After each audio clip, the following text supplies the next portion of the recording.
চলতি বছর ৩০ বার দেশের বাজারে স্বর্ণের দাম সমন্বয় করা হয়েছে, যেখানে ২১ বারই দাম বেড়েছে। টানা ২ দফা দাম বাড়ানোর পর গেল দিন ২২ ক্যারেট এর এক ভরিতে ৩,১৩৭ টাকা কমিয়েছে বাজুস।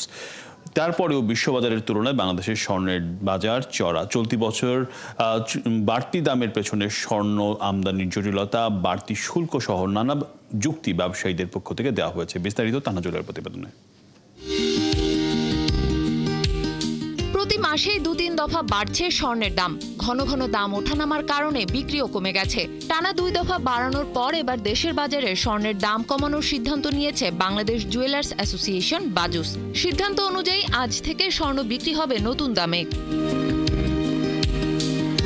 সবশেষ বৃহস্পতিবার রাতে দেয়া এক বিজ্ঞপ্তিতে স্বর্ণের দাম কমায় সংগঠনটি। এবার স্বর্ণের ২২ ক্যারেটের এক ভরিতে ৩,১৩৭ টাকা কমিয়েছে বাজুস। নতুন দাম অনুযায়ী প্রতি ভরি ২২ ক্যারেটের স্বর্ণের দাম পড়বে ১,৭১,৮১১ টাকা। এছাড়া ২১ ক্যারেটের প্রতি ভরি ১,৬৩,৯৯৬ টাকা, ১৮ ক্যারেটের প্রতি ভরি ১,৪০,৫৭৫ টাকা এবং সনাতন পদ্ধতির প্রতি ভরি স্বর্ণের দাম ১,১৬,২৬৭ টাকা নির্ধারণ করা হয়েছে। এ নিয়ে চলতি বছর ৩০ বার দেশের বাজারে সমন্বয় করা হলো স্বর্ণের দাম, যেখানে দাম বাড়ানো হয়েছে ২১ বার আর কমেছে মাত্র ৯ বার। বাড়তি দামের পেছনে স্বর্ণ আমদানি জটিলতা, বাড়তি শুল্ক সহ নানা যুক্তি দিচ্ছেন ব্যবসায়ীরাও। এদিকে বৈধ পথে স্বর্ণ আমদানির জন্য লাইসেন্স দেয়া হলেও তাতে ব্যবসায়ীদের তেমন সাড়া নেই। বাংলাদেশ ব্যাংকের তথ্য বলছে, ডিলার লাইসেন্স দেওয়ার পর ২০২০-২১ অর্থ বছরে ১২টি প্রতিষ্ঠানকে ৩৬০.৭৬ কেজি স্বর্ণ আমদানির অনুমোদন দেয়া হয়।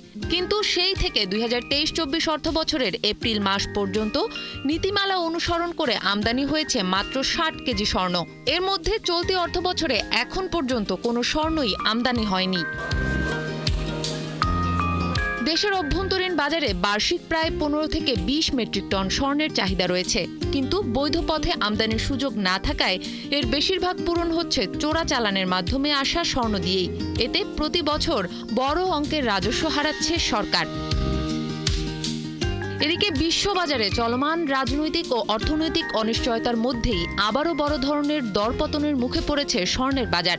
আজ স্পট মার্কেটে প্রতি আউন্স স্বর্ণ বিক্রি হচ্ছে $৩,৩১৭। বিশ্লেষকরা মনে করছেন, বিশ্ববাজারের অস্থিরতা এবং ডলার দর বৃদ্ধির কারণে স্বর্ণের চাহিদা বাড়লেও দাম কমছে।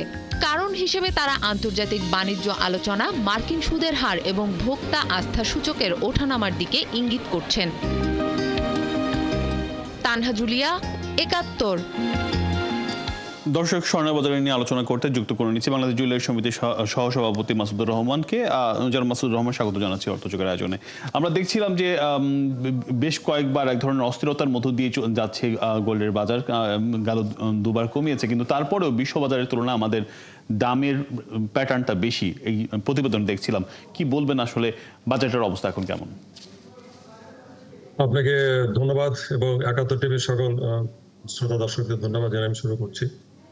দেখুন, স্বর্ণের দাম বিশ্ববাজারে ওঠানামার পিছিয়ে আমরা তো কারণগুলো মোস্টলি জানি।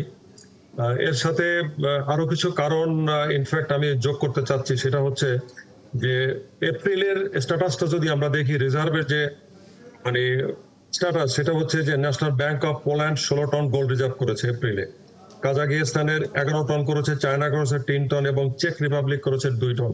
এইটার যে একটা কিউমুলেটিভ রিটার্ন যে আসছে, সেটার যদি রেশিও তারা যেটা দিয়েছে ২০০৭ থেকে ২০১৫ সাল পর্যন্ত 85% গুড রিটার্ন আসছে, আর ২০২০ থেকে ২০২৫ সাল পর্যন্ত এসেছে 90% রিটার্ন। আর একটা হচ্ছে আপনার পিক রিটার্ন ডিউরিং ক্রাইসিস, এটাকে তারা একটা সেগমেন্টাল স্ট্যাটাস দিয়েছে। সেটা হচ্ছে ২০০৭ থেকে ২০২৫ সাল পর্যন্ত 154% রিটার্ন আসছে এবং ২০২০ থেকে ২৫ সাল পর্যন্ত এসে 90%, সরি। এই যে বিষয়গুলো, এই বিষয়গুলোর সাথে তারা আরেকটা স্ট্যাটাস যোগ করেছে। আগে যেমন তারা বলেছে যে gold reserve is a safe haven status, এখন তারা বলছে tariff resistant reserve asset gold.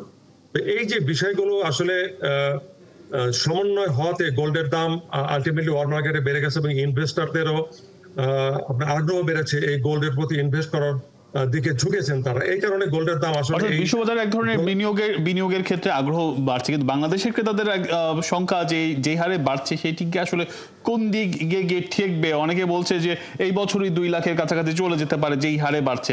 এটা আসলে কতটুকু সত্য? সাধারণ মানুষের পারসেপশন থেকে বললাম আর কি, ছোট্ট করে বলবেন একটু। এটা হচ্ছে যে আমরা গত মাসে দেখেছি গোল্ডম্যান স্যাক্স আমেরিকান একটা কোম্পানি, তারা প্রেডিকশন করেছিল যে $4,000 এক্সিড করতে পারে এই বছর, তাহলে হয়তো 2 লাখ টাকা এক্সিড করার একটা সুযোগ ছিল। কিন্তু এখন আমরা দেখছি যে ওয়ার্ল্ড মার্কেটে আপনার ডলারের স্ট্রেংথ কিছুটা ভালো হয়েছে, বিধায় গোল্ডের দাম কিন্তু কমছে বাড়ছে কিন্তু ওয়ান ওয়ে যে আপওয়ার্ড ছিল সেটা কিন্তু এখন নাই। তো ওই দিকটা বিবেচনা করলে প্রেডিকশন অনেক কিছু আসতে পারে।